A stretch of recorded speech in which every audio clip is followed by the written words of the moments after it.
political mobilization to remove President William Ruto from office is complete, and there is no need for further political mobilization. They have now tasked me to engage of what in their view is of utmost priority: the identification of a single presidential candidate to face President William Ruto. They have asked me to move to Wamunyoro and meet stakeholders, opinion leaders, and all the people who matter in our political formation to seek their mandate and authority to initiate negotiations with my core principles with a view of identifying a single presidential candidate. They have instructed me that having a single presidential candidate against President William Ruto is not negotiable and is the only way to liberate this country. And they have asked me to stick to that commitment. And I therefore want to assure the people of Kenya that regarding Gachagua, on instructions from his supporters, who are in millions, nearly 10 million people, who will lead from the front to identify a single presidential candidate to face President William Ruto.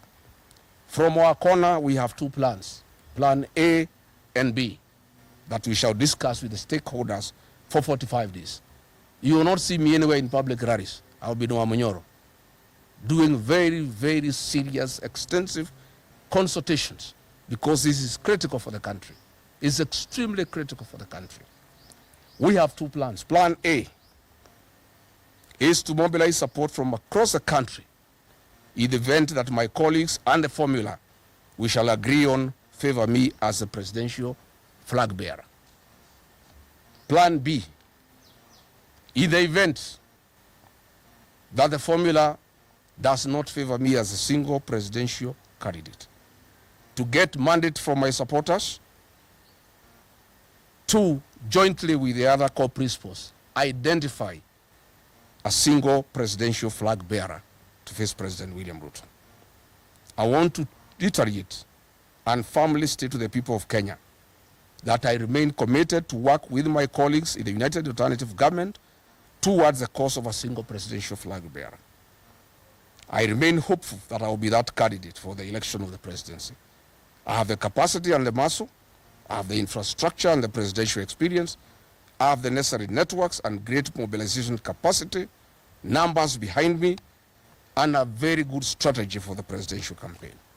However, if any of my other colleagues is agreed upon, I give a very firm commitment to the people of Kenya that I, regarding Gachagua, and 10 million supporters behind me, we shall rally behind the agreed candidate to a man, and I, regarding Gachagua, will lead the presidential campaign, and I will lead in the political mobilization that has never been seen in the history of independent Kenya to make William Ruto a one-term president and restore the Kenyan nation and save the Kenyan nation from corruption, conflicts of interest, state capture, erosion of democracy,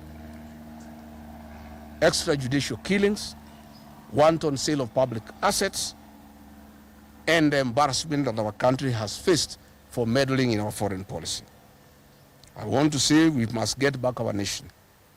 I want to say that Kenyans have lost far too much to be quantified, and we cannot lose more. Kwa hivyo mimi nataka kuhakikishia Wakenya ya kwamba safari ya kutafuta kiongozi mmoja wa kupingana na William Ruto imeanza, na Rigathi Gachagua ndio ataongoza, and I'll do whatever it takes to mobilize my colleagues, to persuade them to make it possible to have one single presidential candidate.